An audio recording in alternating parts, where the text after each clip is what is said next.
Kita coba praktekin semangat para sahabat untuk tadi. Man sanna fil Islam sunnatan hasanah. Apa maksudnya? Orang yang pertama-tama beramal lalu dilihat orang lain kemudian ditiru, itu pasti beda banget pahalanya dengan yang meniru. Kalau kita yang niru, kita dapat pahala amal soleh kita sendiri. Kalau kita ditiru, kita dapat pahala amal soleh kita sendiri plus amal soleh orang yang meniru. Jadi agak-agak mirip dengan MLM sih, karena ada share reward gitu kan. Cuman ini MLM pahala. Yang pertama paling gede, yang kedua dapat juga, yang ketiga makin kesini tuh dia makin banyak share dan makin banyak dapat share dari yang lain yang meniru dia. Intinya adalah di sini berlaku kalimat was-sabiqun as-sabiqun ulaikal muqarrabun. Apa artinya? Tahu nggak kenapa ada dua kata sabikun di surat Al-Qiyamah, Al-Waqiah itu? Was-sabiqun as-sabiqun. Kenapa ada sabikun? Maksudnya was-sabiquna fid dunya fahumus sabiquna fil akhirah. Orang yang sabikun itu musabaqah, berlomba-lomba, saling mendahului. Orang yang pertama-tama berlomba-lomba dalam kebaikan di dunia, mereka juga yang pertama-tama dan duluan masuk surga. Itu maksud dari ayat tersebut. Jadi kalau kita mau nanya, siapa orang yang duluan masuk surga Ustaz? Maka perhatikanlah siapa yang paling selalu di awal dalam beramal solih. Baik itu sholat jamaah di shaf pertama, datang duluan, maupun yang lain-lain termasuk amal sosial. Amal-amal yang sifatnya bermanfaat buat orang lain. Dia selalu yang angkat tangan. Salah satu contohnya adalah Abu Bakar As-Siddiq. Abu Bakar itu, kenapa sampai Nabi bilang kalau ditimbang amal, bahasa Nabi mah iman. Iman itu dalam bahasa tafsir itu amal soleh. Sebagian artinya. Kalau ditimbang amal Abu Bakar di satu timbangan, lalu ditimbang amal kaum muslimin seluruh dunia sepanjang sejarah satu timbangan, amal atau imannya Abu Bakar lebih berat. Kenapa? Karena 6 kalau nggak salah ya, dari 10 sahabat yang masuk surga dijamin mubasysyaruna bil jannah, itu 6 orang di antara mereka itu masuk Islam lewat Abu Bakar.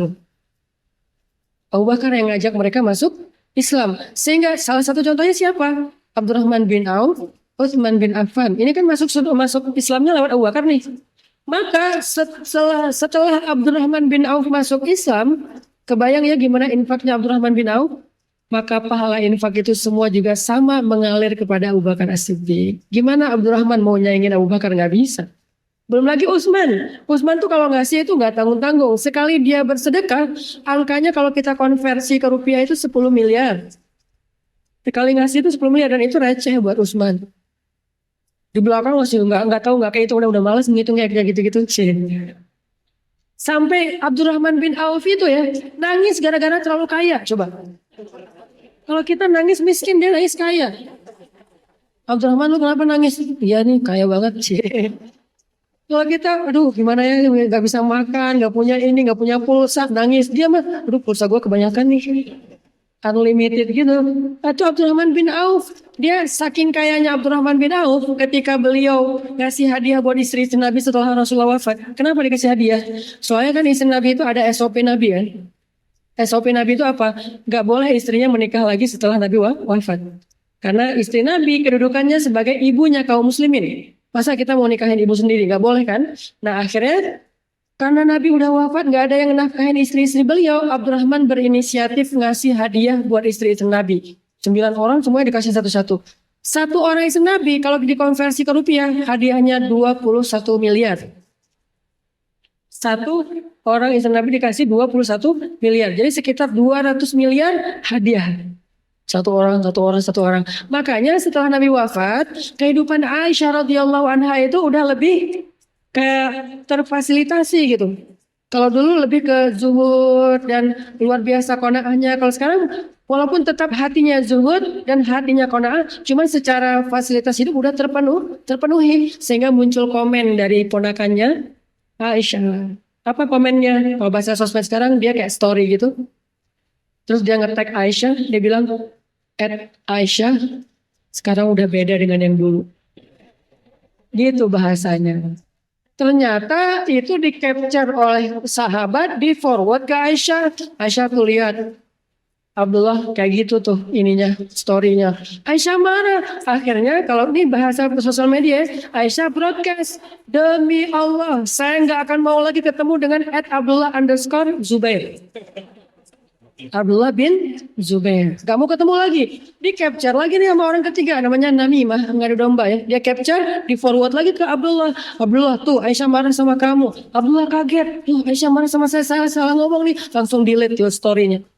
Tapi kan udah ketahuan. Akhirnya datang ke Aisyah. Aisyah nggak mau maafin sampai Abdullah meluk kakinya Aisyah. Karena itu kan bibi. Bibi itu kan muhrim kan. Dipeluk kakinya Aisyah. Bibi maafin saya, maafin saya. Enggak. Saya nggak bisa maafin kamu. Kamu udah ini banget nyakitin perasaan saya banget.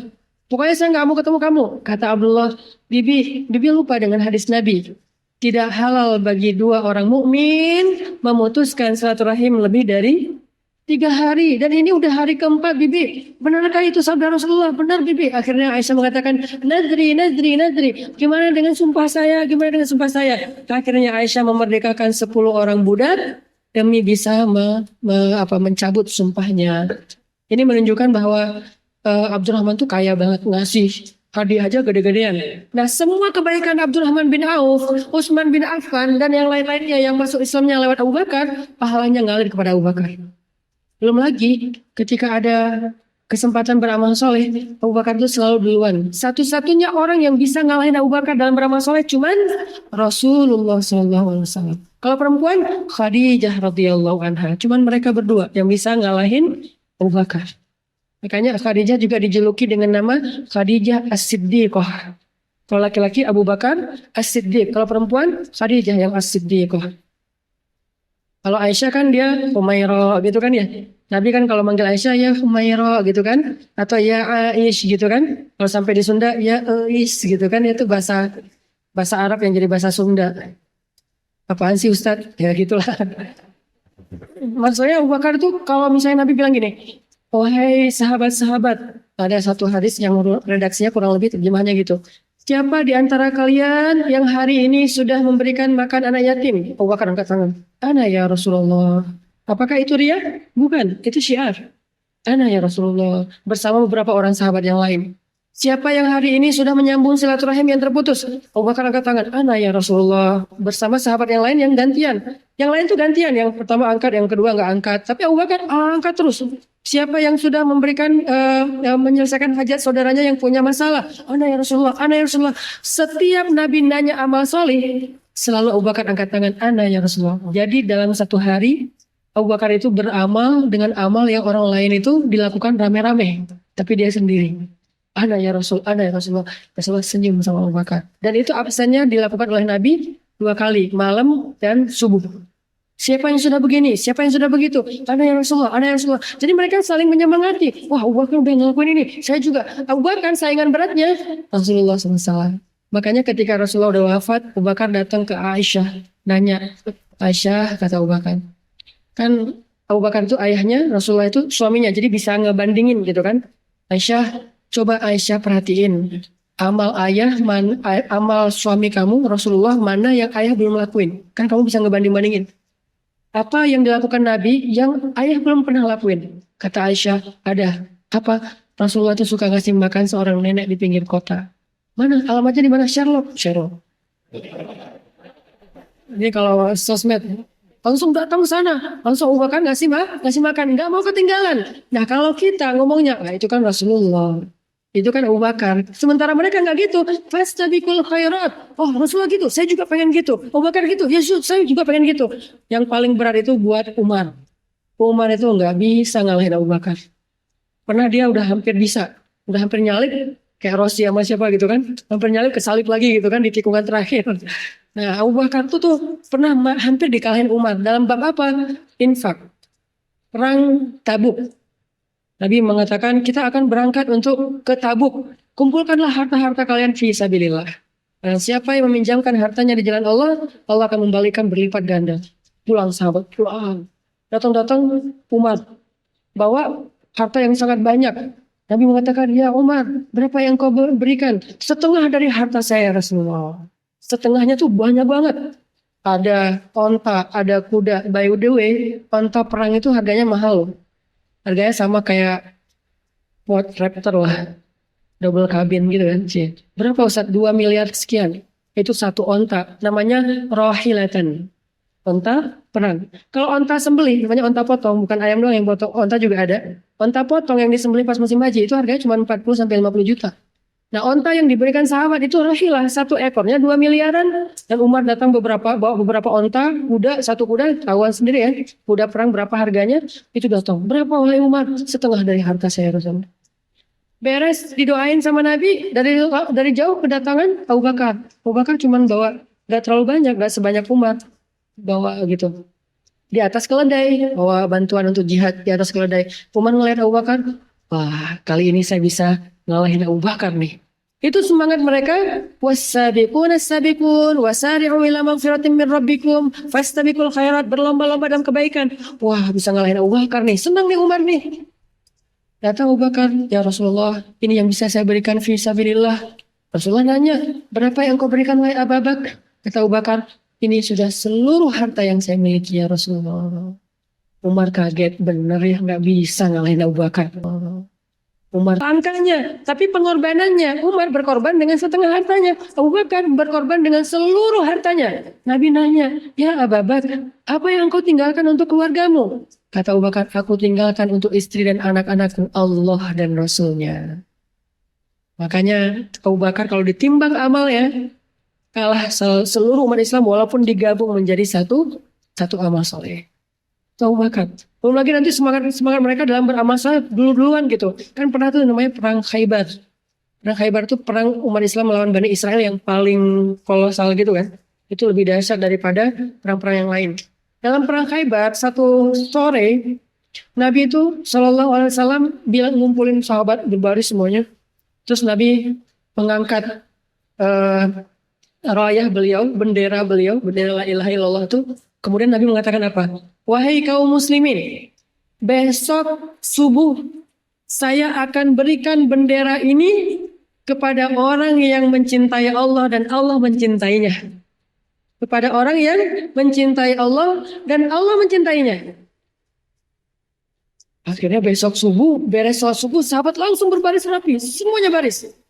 Siap untuk berharap dialah yang mendapatkan bendera sehingga itu menjadi pertanda dia mencintai Allah dan Allah mencintainya, dan itu keren banget, derajat yang sangat tinggi. Pas Nabi jalan dari ujung barisan satu persatu gitu, Umar, Ali, Abu Bakar, yang lain-lain tuh berjejer. Yang lucu apa?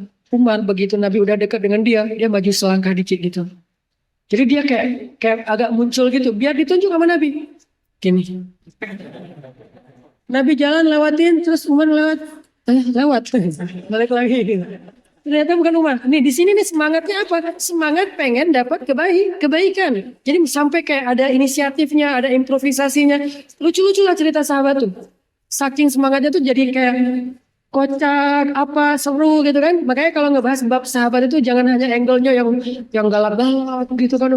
Oh kamu enggak, sahabat mah ada yang lucu, ada yang sahabat kasratul mazah. Apa arti kasratul mazah? Ada sahabat yang dia itu komik banget, stand up komedian banget. Kasratul mazah itu artinya banyak bercanda. Ada sahabat yang memang hobinya itu bercanda. Saking seringnya dia bercanda sampai ditahzir. Sama sahabat-sahabat yang dia, kamu kalau tahu apa yang Rasulullah lihat, kamu akan banyak menangis daripada ketawa. Dia sedih. Iya. Tapi gue kalau garing gini nggak bisa nih, kayak ada yang kurang gitu kan. Akhirnya dia ngomong sepatah kata ketawa lagi orang teh. Susah buat dia tuh nggak bercanda tuh susah. Memang mungkin talentnya dia gift dari Allah tuh bercanda untuk mencairkan suasana. Saking sering ditahzir, disebut dia tuh kayak sia-sia lah, banyak dosa lah segala macam. Dia lapor ke Nabi, Rasulullah, saya ditahzir mulu, dibully di sosial media. Terus Nabi manggil sahabat, kenapa kalian mentahzir dia, memarahi. Tahzir itu memarahi, memperingatkan. Kenapa? Dia Rasulullah bercanda terus. Ternyata Nabi suka dengan dia.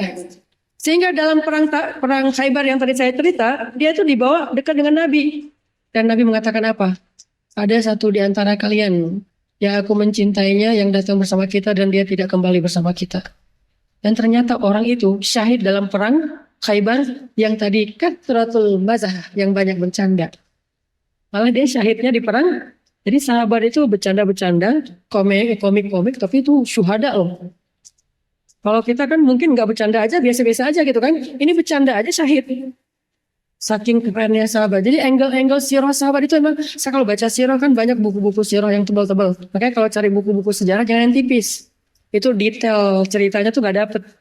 Kalau mau buku yang detail yang cerita-cerita kecil ada, cari yang tebal. Cuman sayangnya berbahasa Arab. Gundul pula. Ini apa kok keriting semua gitu. Ya udah deh. Nah, tadi Rasul keliling. Umar udah ke depan, nggak ditunjuk sama Nabi. Umar sedih. Bukan saya berarti. Abu Bakar udah gini-gini senyum-senyum. Gitu-gitu. Rasul lewat. Bukan saya. Kemudian sahabat yang lain juga udah gitu-gitu. Udah kayak kegeeran gitu. Lewat. Ternyata Rasulullah SAW memberikan bendera itu pada siapa? Ali bin Abi Thalib. Semuanya mengatakan beruntung sekali Abu Hasan, beruntung sekali Abu Hasan. Ini semangat mereka, fastabiqul khairat. Selalu saya Rasulullah, angkat tangan bergantian. Termasuk ada kasus masalah pohonnya anak yatim itu.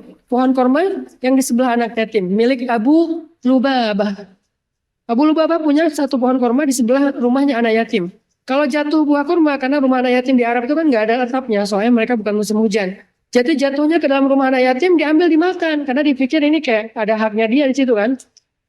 Lagi dipegang di mulutnya anak yatim, bisa-bisanya si Abu Lubabahnya ini, tapi Abu Lubabah ini salah satu ahli Badar. Gimana juga beliau ahlu Badar, orang keren banget loh. Cuman masing-masing orang ada kelebihan ada kekurangan. Diambil tuh dari tangan anak yatim lalu lagi ditaruh di mulutnya. Jangan, ini kan punya saya, kenapa kamu ngambil? Akhirnya anak yatim melapor ke Rasulullah. Ya Rasulullah, saya baru mau makan, ditarik sama Abu Lubabah. Dipanggil Abu Bakar, ya Abu Lubabah kata Nabi. Tapi kan kalau ngomongnya pelan kan, ya Abu Lubabah, enggak langsung Allah berfirman, enggak. Dinasihatin dulu pelan-pelan.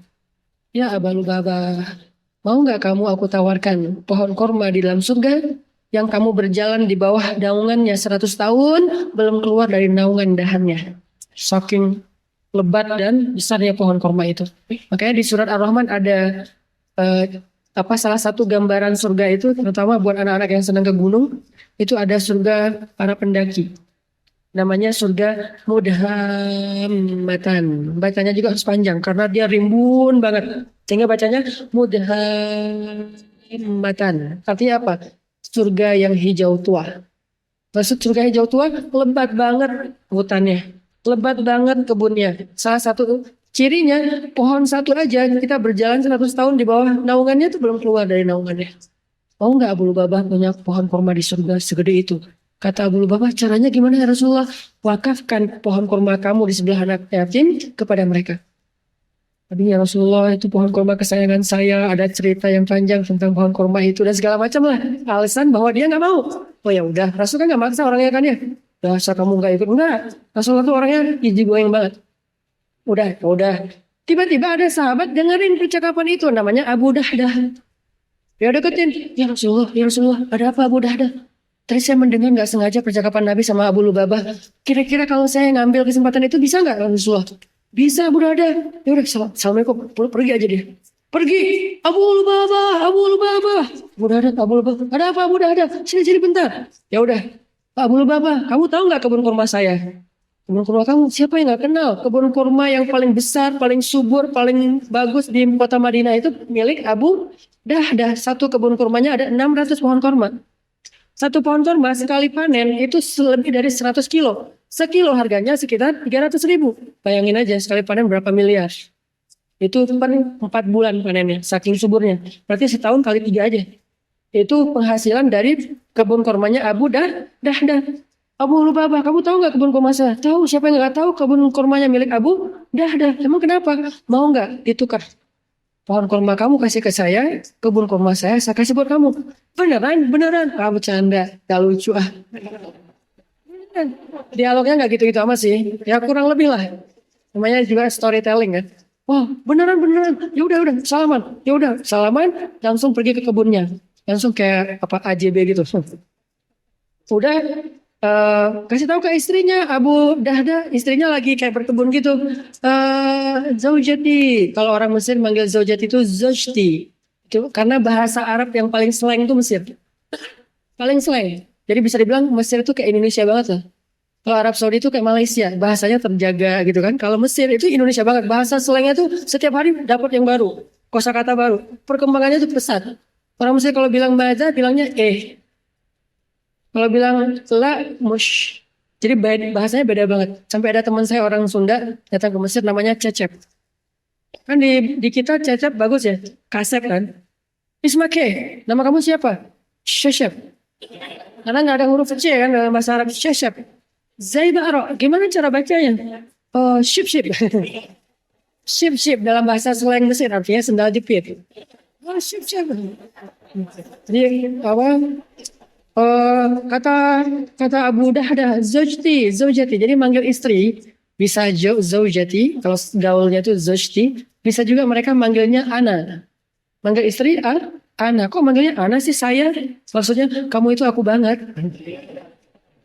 Kayak ruhi wa albi gitu kan. Albi itu adalah jantungku, jiwaku. Jadi kayak ana lah pokoknya. Ana gitu. Ya, anta. Zaujati kata Abu Dahdah. Ada apa wahai Abu Dahdah? Keluarlah dari kebun. Kebun mereka itu ada villa di dalamnya. Ada mata air, ada sungai kecil, ada pohon kurma 600 pohon kurma yang subur-subur semuanya. Panennya kalau yang lain 6 bulan sekali, ini 4 bulan sekali.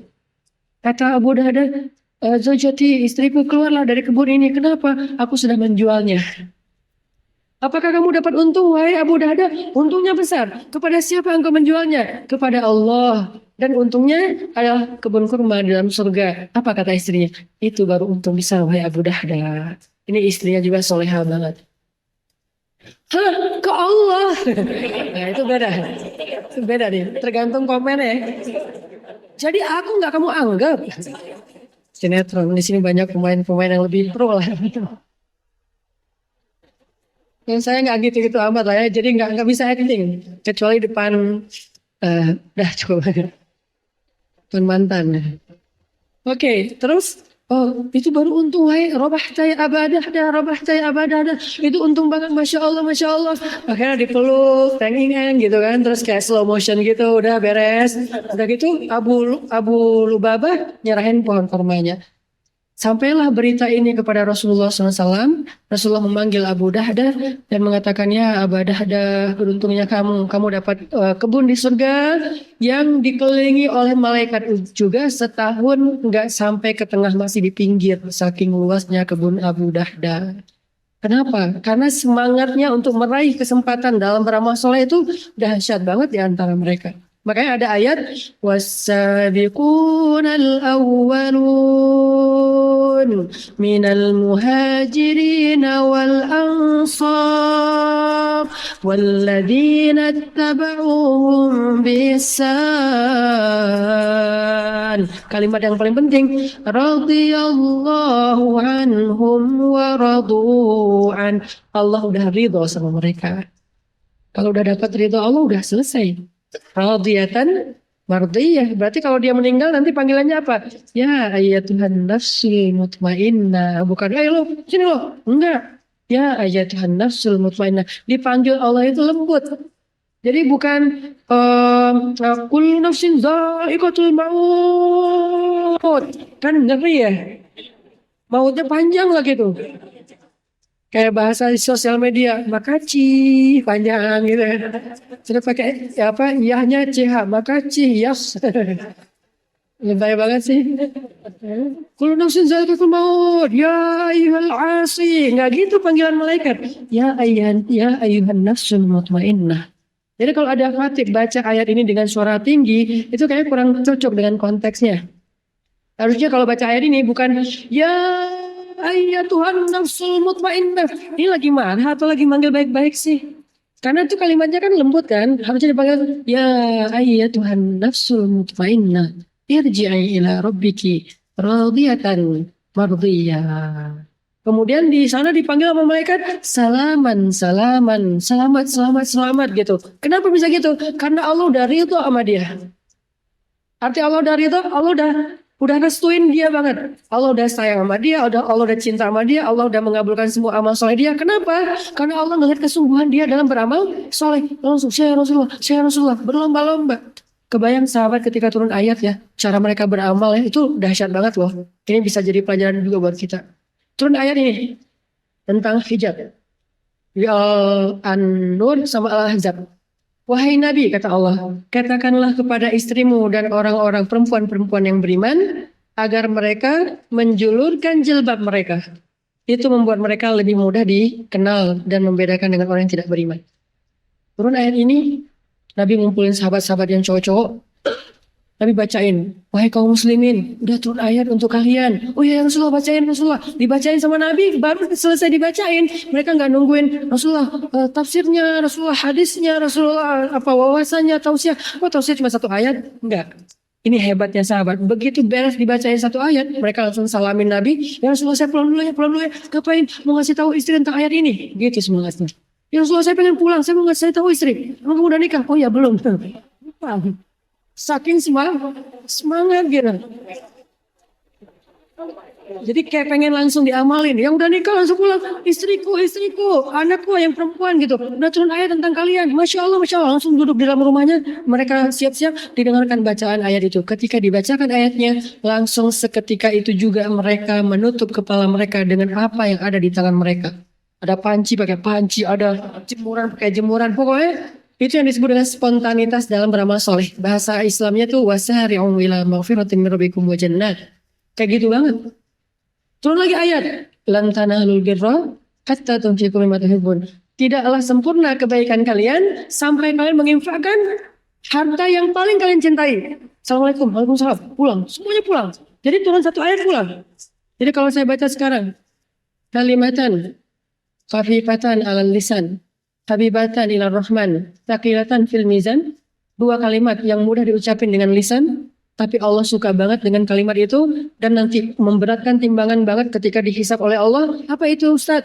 Subhanallah wa bihamdih, subhanallahil azim. Langsung katakan subhanallah wa bihamdih, subhanallahil azim. Bukan oh gitu ya. Bukan gitu. Bukan gitu cara kita beramal. Langsung ngomongin. Kalau saya misalnya teman-teman dengar tausiah dari Ustaz, kecuali khatib Jumat ya, jangan langsung ditinggalin. Akhirnya soal Jumat tinggal khatib sama muazin. Mana beramal? Langsung mereka pulang beramal. Lan tanalul birra hatta tunfiqu mimma tuhibbun, pulang. Datang-datang ada yang bawa onta, ada yang bawa kuda, ada yang bawa keledai, ada yang bawa bakal, ada yang bawa harta, ada yang bawa korma. Inilah barang yang paling saya cintai ya Rasulullah, saya infakkan fi sabilillah. Gitu cara mereka beramal soleh. Yang terakhir, kisah seorang sahabat kalau nggak salah namanya Thalhah. Ketika Nabi sedang sibuk menggali parit Khandaq dalam keadaan capek luar biasa, Thalhah pulang ke rumahnya ngomong kayak gini ke istrinya, istriku, yuk kita potong seekor kambing untuk memberi makan buat Rasulullah SAW. Tapi kita nggak punya kecuali cuma satu kambing, cukup nggak? Nggak apa-apa, aku akan undang Rasul aja, nggak akan undang yang lain. Ya udah, anak kambing kecil yang cuma dimakan berempat laki-laki. Potong kambing, bikin gandum roti gandum. Siangnya Thalhah datang nemuin Rasulullah, ya Rasulullah, saya undang Rasulullah nanti sore makan di rumah saya. Ada kambing bakar. Thalhah ngomongnya japri ke Rasul kan. Nabi nge-broadcast. Kata Nabi, kaum muslimin, Thalhah undang kita makan di rumahnya. Thalhah pas baca broadcast itu di grup, langsung nggak live grup sih, langsung pergi gitu. Pulang ke rumahnya, istriku, istri bingung, ada apa Thalhah, musibah kata begini. Kenapa? Aku ngundang Rasul ternyata langsung ngundang rame-rame. Ini cukup nggak makanan kita? Mana warung Padang jauh-jauh lagi nih, nggak bisa go, gitu kan? Akhirnya kata istrinya dengan tenang, Thalhah, siapa yang mengundang mereka? Engkau atau Rasulullah? Kata Thalhah, Rasulullah, aku cuma undang Rasulullah, tapi Rasulullah undang yang lain. Lapar lagi tuh yang lainnya. Kata istrinya Thalhah, kalau Rasulullah yang mengundang biarkan saja. Sami'na wa ata'na. Sore-sore datang. Makan enak nih kita kan. Berapa jumlah mereka? Ratusan orang pada lapar semua datang ke rumah Thalhah yang kecil. Akhirnya nggak bisa masuk, duduk di luar rumah. Thalhah dari dalam dia macam gimana nih caranya nih. Akhirnya Rasulullah mengatakan, Thalhah, keluarkan makanan itu dalam keadaan tertutup dengan kain. Jangan buka kainnya. Ya Rasulullah, keluarin. Ini ada alamat saya juga malam ini nggak makan nih kalau kayak gini.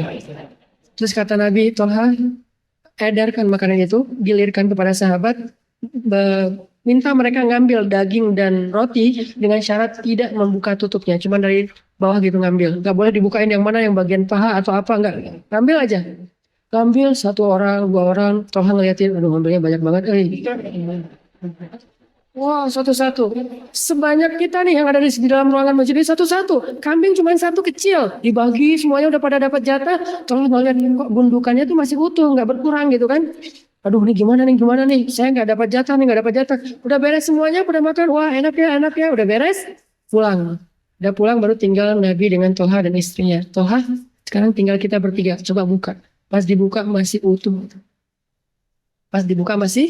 Utuh, tidak berkurang. Ini kata Nabi, tidak demi Allah, tidak berkurang harta karena sedekah. Demi Allah, tidak berkurang harta karena sedekah. Yang berkurang harta karena jajan, karena jalan. Oke, tapi itu juga mubah kan, boleh-boleh aja. Tapi kalau sedekah, wallahi, demi Allah, demi zat yang jiwaku di dalam genggamannya, tidak akan berkurang harta karena sedekah. Mudah-mudahan ini jadi motivasi buat kita dalam beramal soleh, baik malam ini atau di hari-hari yang lainnya insya Allah. Dan kita tergolong orang yang insya Allah karena semangatnya beramal soleh, saya pengen jadi yang duluan. Kenapa? Biar nanti semua yang ngelakuin kebaikan ini saya dapat pahala. Maka kita menjadi orang yang radiyatan mardiyah, radiyallahu an wa radu. Alhamdulillahirabbil alamin. حمدا كثيرا طيبا مباركا فيه كما يحب ربنا ويرضى أشهد أن لا إله إلا الله وحده لا شريك له وأشهد أن محمدا عبده ورسوله لا نبي بعده اللهم صل وسلم وبارك على سيدنا محمد كما ذكره الذاكرون الأخيار وصل وسلم وبارك على سيدنا محمد ما اختلف الليل والنهار وصل وسلم وبارك على سيدنا وحبيبنا ومولانا محمد وعلى المهاجرين والأنصار عباد الله أوصيكم ونفسي بتقوى الله وتزودوا فإن خير الزاد التقوى إن أكرمكم عند الله أتقاكم فاتقوا الله ما استطعتم ولقد قال الله تعالى في القرآن الكريم أعوذ بالله من الشيطان الرجيم يا أيها الذين آمنوا اتقوا الله حق تقاته ولا تموتن إلا وأنتم مسلمون. Jamaah Jumat yang dirahmati Allah Subhanahu wa taala.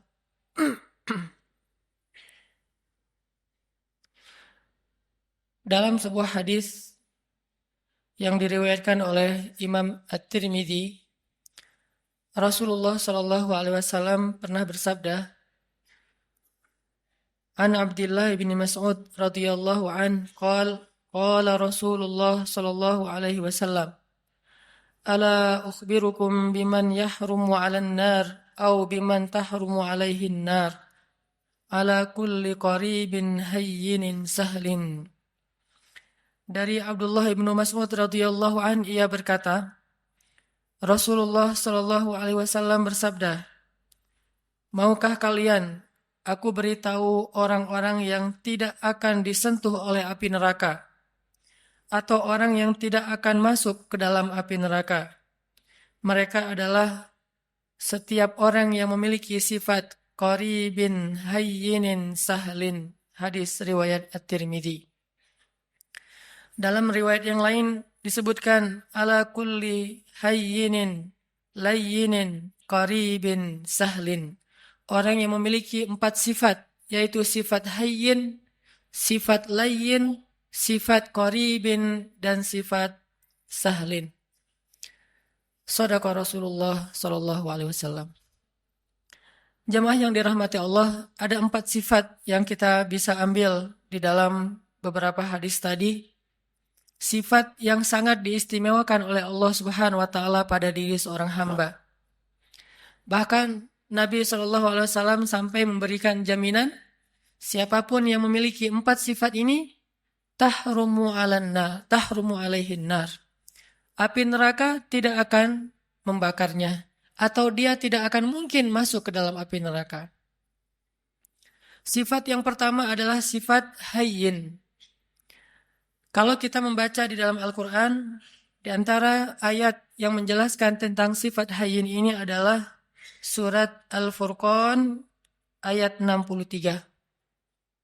Allah Subhanahu wa taala berfirman, A'udzu billahi minasy syaithanir rajim.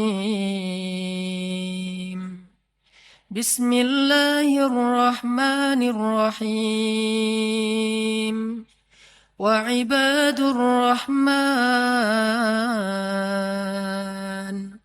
وعباد الرحمن الذين يمشون على الأرض هونا وإذا خاطبهم الجاهلون قالوا سلاما.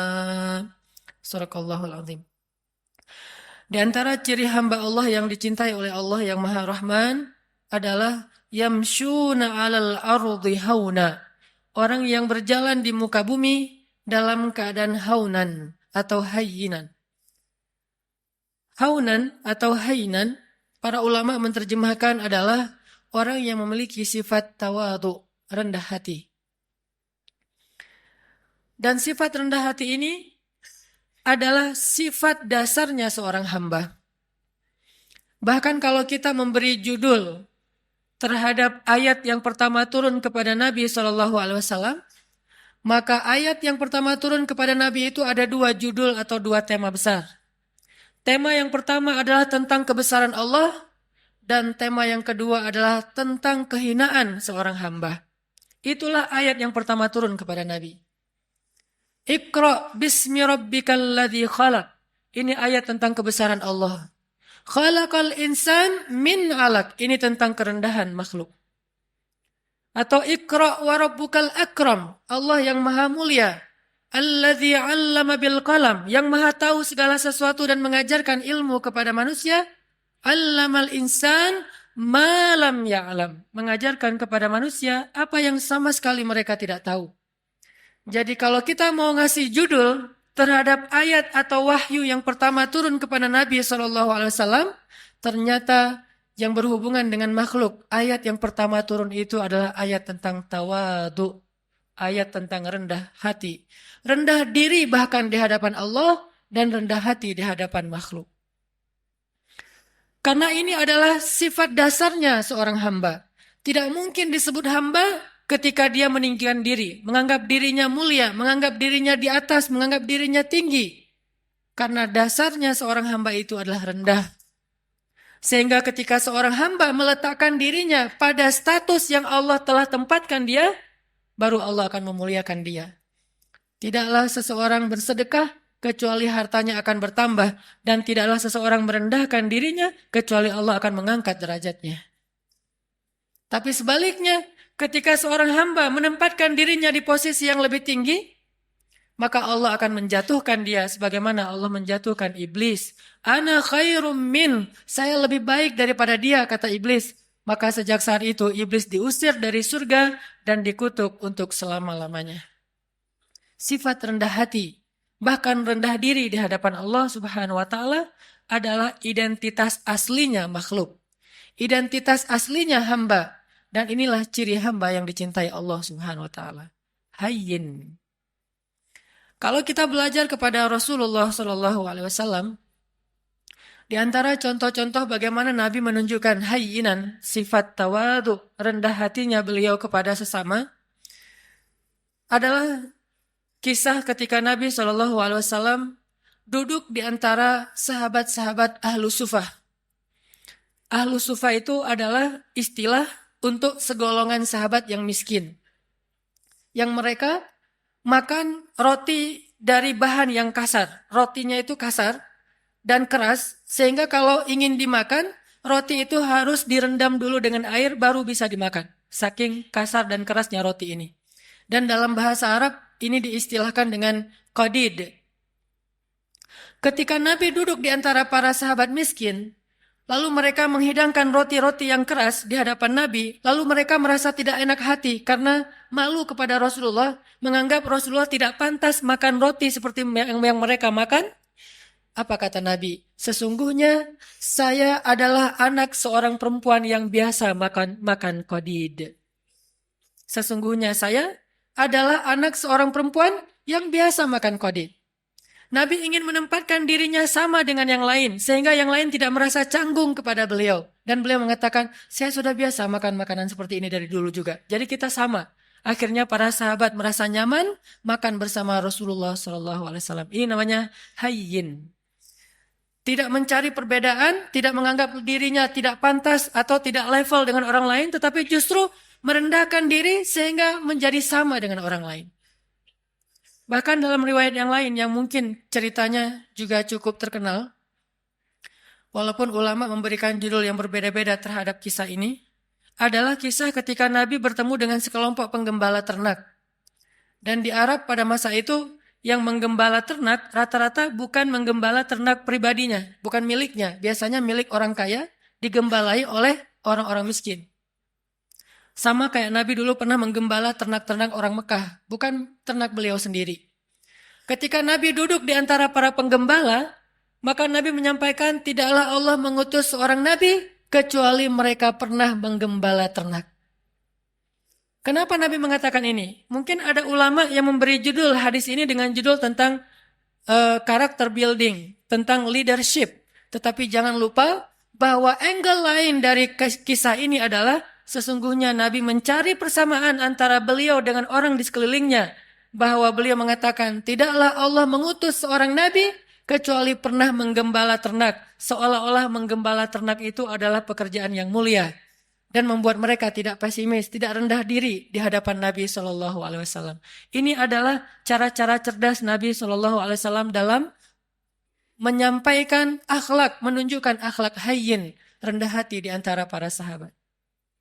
Banyak lagi hadis-hadis yang luar biasa, kisah-kisah bagaimana Nabi rendah hati di antara orang lain, di antara para sahabat. Bahkan ketika Nabi SAW berbicara dengan anak kecil, maka Nabi akan jongkok supaya setara ukuran tubuh beliau dengan tubuh anak kecil. Tidak berbicara seolah-olah beliau adalah seorang atasan kepada anak kecil yang bekerja di rumah beliau, seperti Anas bin Malik. Ini bahasa-bahasa hainan, orang-orang yang rendah hati di hadapan makhluk. Dan Allah Subhanahu wa taala seringkali mengingatkan manusia tentang sifat rendah hati dengan cara menyebutkan asal muasal penciptaan manusia. Hampir semua ayat tentang penciptaan manusia ada pesan moral tentang hainan, rendah hati di dalamnya. Tidakkah kalian perhatikan dari apa kalian diciptakan?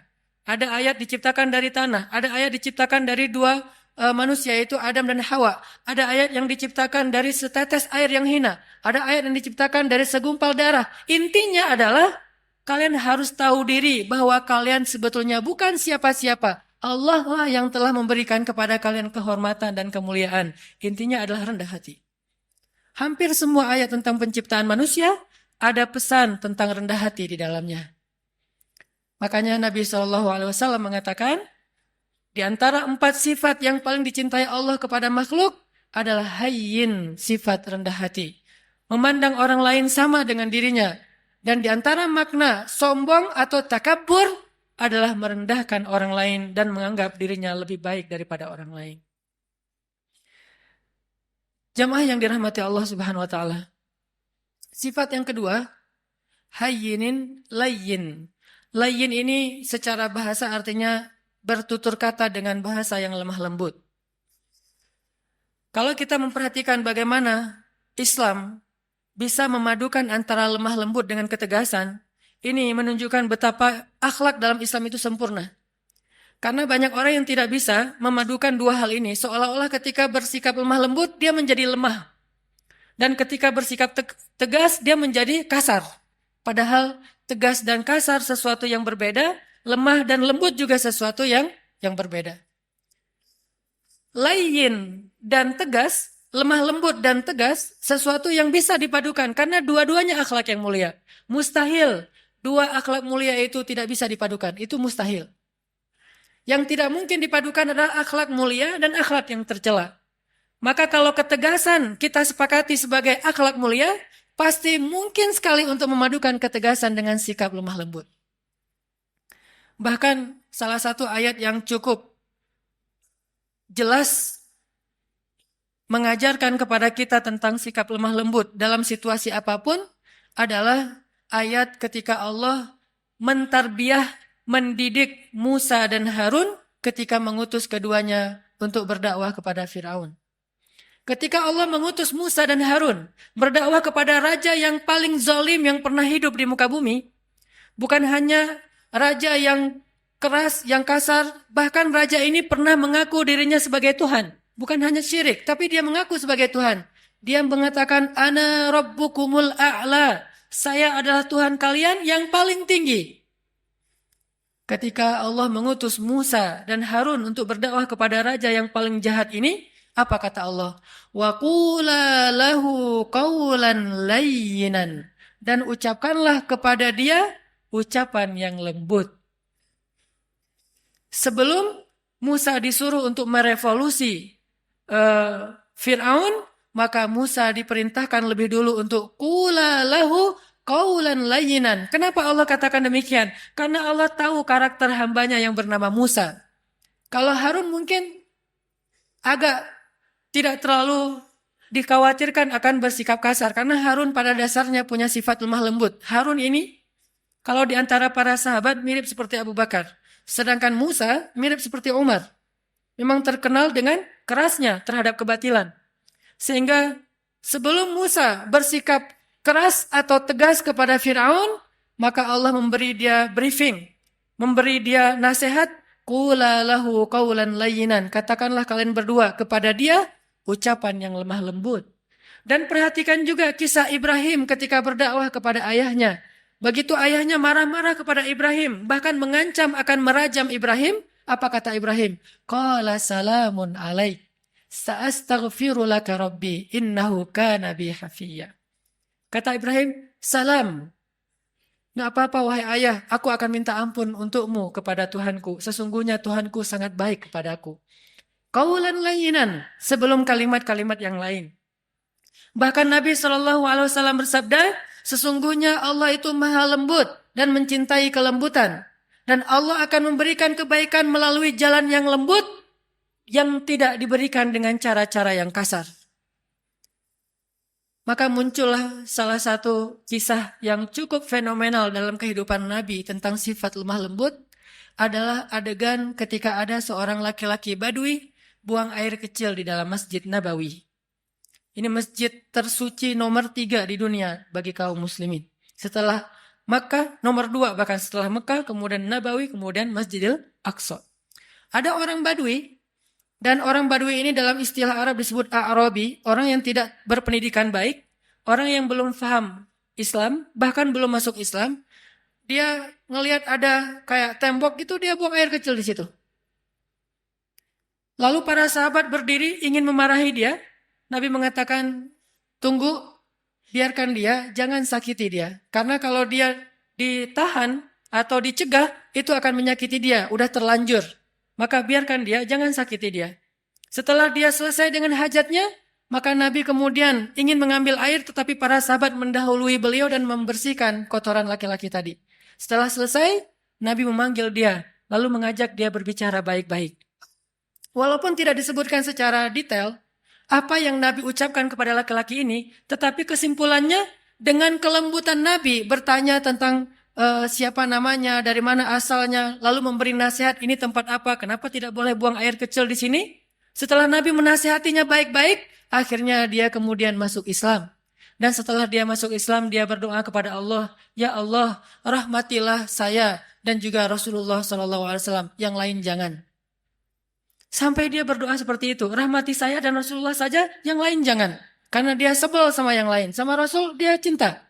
Kemudian Nabi tersenyum dan mengatakan, kalau berdoa jangan berdoa seperti itu. Doakanlah kebaikan buat semuanya. Baru dia katakan, ya Allah rahmati saya, rahmati Rasulullah, rahmati kami semuanya. Sikap lemah lembut.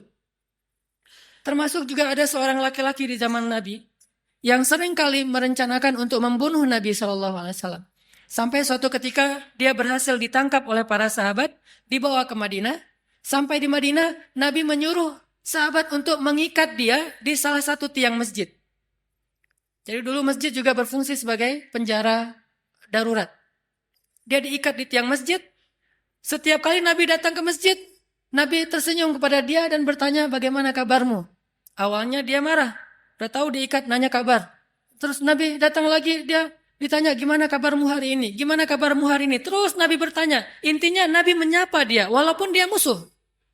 Dan ternyata lama-kelamaan dengan sapaan Nabi yang lembut, tulus, dan senyum Nabi yang luar biasa, akhirnya dia menjawab, baik wahai Muhammad. Bagaimana kabarmu? Baik wahai Muhammad. Lalu Nabi mengatakan, lepaskan ikatan dia. Setelah dilepaskan ikatannya, Nabi bertanya kepada dia, menurutmu apa yang harus kami lakukan kepadamu? Kata dia, kalau engkau mau lepaskan saya akan pulang ke kampung saya, akan saya ambil harta yang banyak, lalu saya berikan kepadamu tebusan terhadap diri saya. Dan peganglah janji saya. Maka Nabi mengatakan, tidak. Engkau tidak perlu menebus, engkau bebas.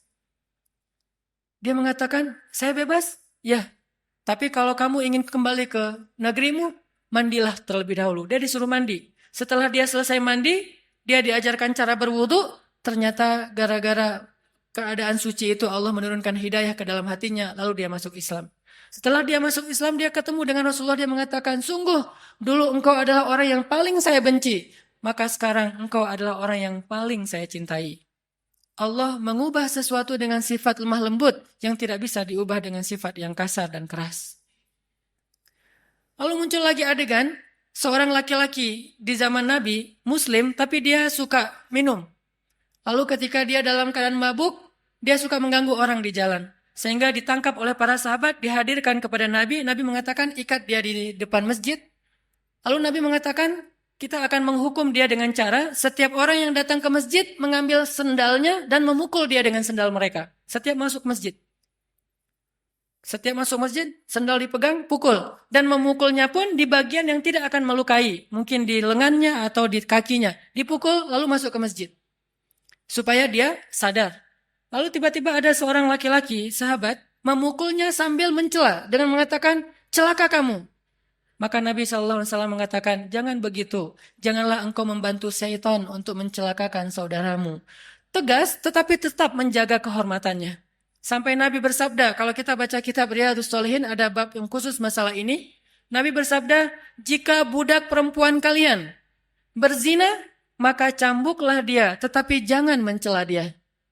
Kalau dia berzina untuk kedua kalinya, cambuklah dia, tetapi jangan mencela dia. Kalau dia berzina lagi untuk ketiga kalinya, maka juallah dia walau dengan harga seutas tali yang murah, tetapi jangan mencela dia. Dalam Islam tidak ada ruang untuk mencela siapapun. Tetapi hukum, hak agama untuk ditegakkan. Sedangkan celaan bukan bagian dari agama. Ini sikap lemah lembutnya Islam tanpa kehilangan ketegasannya. Kemudian Nabi juga mengatakan tentang bagaimana seorang suami kepada istri. Istausu bin nisa'i khairan, fa innal mar'ata khuliqat min dhila, wa inna a'wajad dhila a'lah. Perlakukanlah istri kalian dengan lemah lembut, dengan baik. Karena sesungguhnya perempuan itu tercipta dari tulang rusuk. Dan tulang rusuk yang paling bengkok itu yang atasnya. Jika kalian terlalu kaku, keras, mereka akan patah. Dan jika kalian membiarkan, mereka tetap bengkok. Istausu bin nisa'i khairan. Perlakukan mereka dengan lemah lembut. Ini diantara banyak sekali riwayat-riwayat tentang pentingnya sifat lemah lembut, walaupun bukan berarti tidak ada ketegasan sama sekali. Yang ketiga, setelah hayyinin, rendah hati, layyinin, lemah lembut, ada sahlin. Sahlin itu mudah dan memudahkan. Kalau ke dirinya easy going, kalau ke orang lain itu dia sangat gampang, enjoy gitu. Tidak terlalu mempersulit urusan orang lain. Dan saking ingin memudahkan urusan orang lain, Nabi SAW sering kesulitan sendiri. Saking ingin memudahkan urusan orang lain, sampai beliau sering kesulitan sendiri. Di antaranya, suatu saat Nabi sedang berada di pasar, tiba-tiba ada seorang perempuan, kemudian meminta Nabi, hei anak muda, temenin saya belanja. Nggak tahu kalau itu Rasulullah. Ditemenin sama Nabi, angkat barang-barangnya, sampai selesai semuanya, kemudian diantarkan ke rumahnya, sehingga Nabi jadi tidak menyelesaikan hajatnya sendiri demi memudahkan urusan orang lain. Karena Allah berfirman, siapa yang memudahkan urusan saudaranya di dunia, maka Allah mudahkan urusan-urusan dia nanti di akhirat. Dan kita tahu akhirat itu hari ketika urusan akan sangat sulit dan kepayahan. Nabi memudahkan. Bahkan dalam sebuah riwayat yang juga cukup terkenal, suatu pagi Nabi SAW lapar. Kemudian beliau datang ke dapur, istrinya membuka-buka, kalau bahasa kita mungkin membuka panci gitu, ingin mencari makanan apa di dapur. Ternyata hari itu Aisyah belum memasak apa-apa. Sehingga Nabi ketika lagi buka-buka panci di dapur, tiba-tiba Aisyah muncul. Nabi tidak ingin mempersulit Aisyah, sehingga tiba-tiba Nabi mengatakan, ya Aisyah, hari ini saya berpuasa. Sehingga Aisyah otomatis mengatakan, oh ya sudah kalau gitu sekalian, memang saya hari ini tidak memasak. Bukankah puasa sunnah boleh niat belakangan dengan syarat belum makan apa-apa? Akhirnya Nabi yang tadinya niat tidak puasa, gara-gara tidak ada makanan dan tiba-tiba Aisyah muncul. Dan kalau Nabi sampai ketahuan lagi buka-buka panci, nanti Aisyah terpaksa harus belanja, masak segala macam. Untuk memudahkan Aisyah, Nabi mengatakan langsung, Aisyah, hari ini saya berpuasa. Sehingga Aisyah tidak perlu merasa bersalah karena tidak memasak hari itu. Lihat bagaimana Nabi memudahkan urusan keluarganya.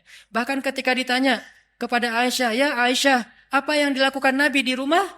Aisyah mengatakan, Nabi di rumah sibuk menyelesaikan semua urusan istri-istrinya. Jadi Nabi kalau di luar, orang berlomba-lomba menyelesaikan hajat beliau, kalau di rumah, beliau justru sibuk dan tidak berhenti untuk menyelesaikan hajat keluarganya. Menyelesaikan urusan orang lain, sahlin, memudahkan. Dan Allah Subhanahu wa taala senang memudahkan urusan hamba. Yuridullahu bikumul yusra wala yuridu bikumul usra. Allah ingin memudahkan kalian dan tidak ingin mempersulit kalian. Lalu siapa kita yang ingin mempersulit urusan orang lain? Bahkan Allah saja ingin memudahkan urusan kita. Yang terakhir, jamaah yang dirahmati Allah, sifat yang dicintai Allah dari seorang hamba adalah qaribin. Qaribin ini lalu menjadi bahasa Indonesia karib, artinya dekat. Akrab, tidak jaim. Orangnya itu mudah untuk bergaul. Baru kenal dengan dia langsung akrab. Dan juga bukan berarti dia terlalu sok akrab atau caper dan seterusnya, tetapi mudah bergaul dengan dia. Tidak ada jarak, tidak membuat orang sungkan. Rasulullah SAW ketemu dengan siapapun, orang itu akan mudah curhat kepada beliau. Bahkan seorang perempuan yang baru kenal beliau, dengan nyaman curhat kepada beliau. Datang seorang perempuan mengatakan, ya Rasulullah, bukankah Allah la yastahi minal haq? Allah tidak malu kalau kita ngomong tentang suatu kebenaran? Kata Nabi, ya. Memangnya ada apa? Kata dia, ya Rasulullah, bagaimana cara membersihkan haid? Seorang perempuan nyaman bertanya itu kepada Rasulullah. Dan pasti tidak akan nyaman bertanya itu kepada yang lain. Bagaimana cara membersihkan haid? Nabi mengatakan, ya dibersihkan. Kata dia, ya tapi bagaimana? Kata Nabi, ya dibersihkan. Kata dia, ya tapi bagaimana ya Rasul?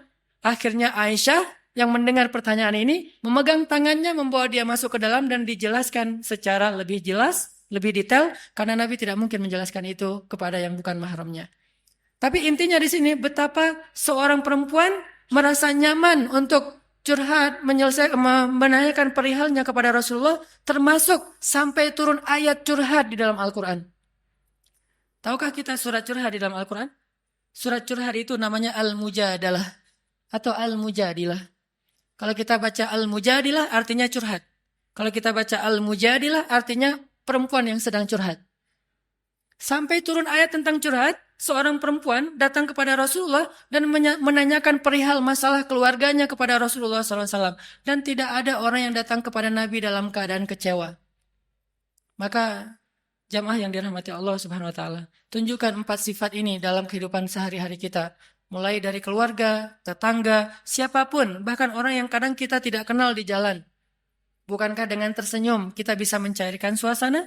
Bukankah dengan sedikit mengalah itu tidak akan merugikan kita? Kita adalah muslim, dan sebagai muslim kita punya tanggung jawab untuk memperlihatkan bahwa Islam itu agama yang indah, agama yang terbaik. Jangan sampai agama Islam ini dicela justru karena akhlak kita yang tidak baik. Berarti kita telah mencoleng agama kita sendiri. Barakallahu li walakum.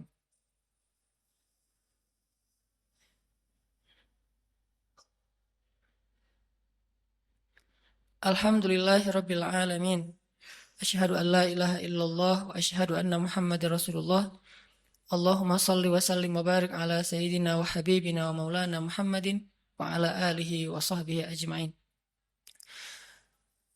Jamaah yang dirahmati Allah Subhanahu wa taala, Allah Subhanahu wa taala berfirman, Bismillahirrahmanirrahim.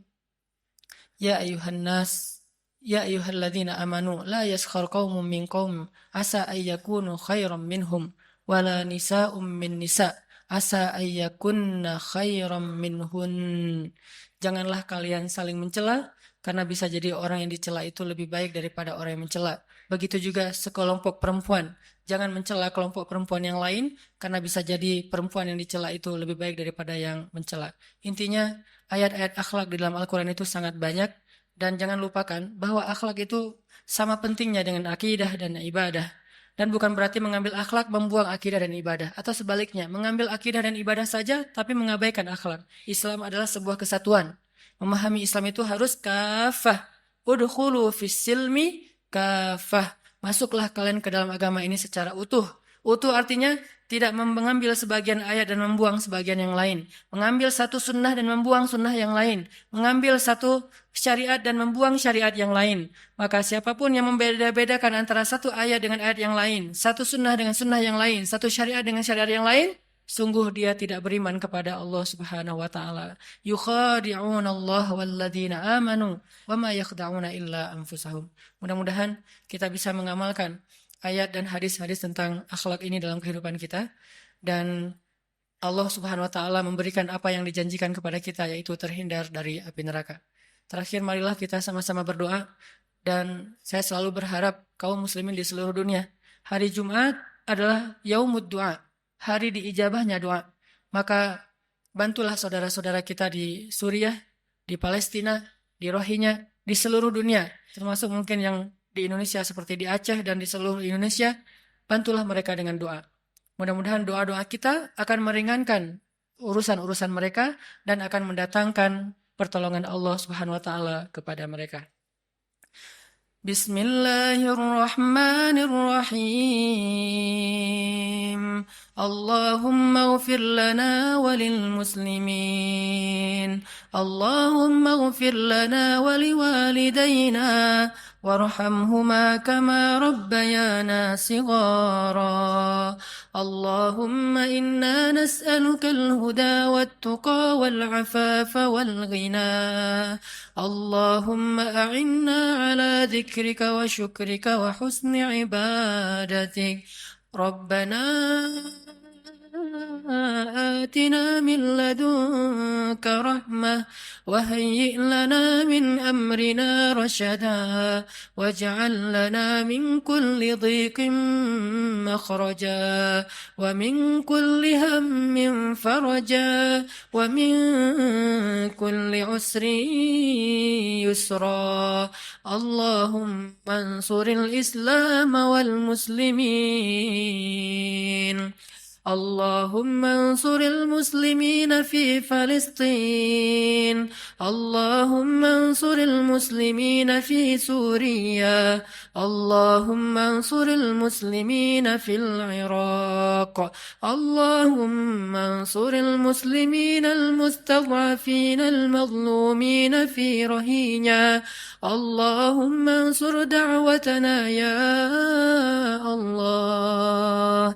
اللهم اشف صدور المسلمين يا الله. اللهم اجعل بلدنا هذا إندونيسيا بلدا آمنا بلدا آمنا بلدا آمنا وارزق أهله من الثمرات من آمن منهم يا رزاق. ربنا هب لنا من أزواجنا وذرياتنا قرة أعين واجعلنا للمتقين إماما. Ya Allah, ya Arhamar Rahimin, ampunkanlah dosa-dosa kami ya Allah, maafkanlah kesalahan kami ya Allah. Ya Arhamar Rahimin, anugerahkanlah kepada bangsa kami ini pemimpin-pemimpin yang taat kepadamu dan adil kepada manusia. Berilah petunjuk-Mu kepada pemimpin-pemimpin kami, dan bimbinglah ulama-ulama kami. Berilah hidayah-Mu kepada pemuda-pemuda Islam di Indonesia, dan bangkitkanlah Islam di tangan-tangan para pemudanya. Berikanlah kepada kami keluarga-keluarga yang menjadi penyejuk mata kami, dan jadikanlah kami imam dalam ketakwaan. Ya Arhamar Rahimin, bantulah saudara-saudara kami di seluruh dunia, saudara-saudara kami di Palestina, di Suriah, di Irak, di Myanmar, di Yaman, di Mesir, dan di seluruh dunia. Ya Allah, bantulah saudara-saudara kami di Nanggro Aceh Darussalam, dan kuatkanlah kesabaran mereka. Hindarkanlah negeri ini dari malapetaka dan musibah-musibah yang akan mengambil dan menyakiti urusan dan menyulitkan urusan kaum muslimin. Ya Arhamar Rahimin, satukanlah barisan kaum muslimin, satukanlah hati kaum muslimin. Engkaulah yang menggenggam hati hamba-Mu. Tidak ada daya dan upaya kecuali dengan kebesaran-Mu, ya Allah. Ya Arhamar Rahimin, jadikanlah kami termasuk di antara orang-orang yang menolong agama-Mu. Jangan Engkau biarkan kami menjadi orang yang hanya duduk berpangku tangan dan membiarkan agama-Mu dalam keadaan terlunta-lunta. Ya Arhamar Rahimin, selamatkanlah kami di dunia dan di akhirat. Jauhkan kami dari azab kubur. Berikanlah kepada kami husnul khatimah. Rabbana atina fid dunya hasanah wa fil akhirati hasanah wa qina adzabannar. Qulu qawli hadza wastaghfirullah li wa lakum innahu huwal ghafurur rahim. Benar kan kata Allah, kalau mereka fuqara, yughnihimullah, maka Allah akan memberikan kekayaan untuk mereka atau kecukupan. Jadi obat hati itu adalah yakin kepada Allah.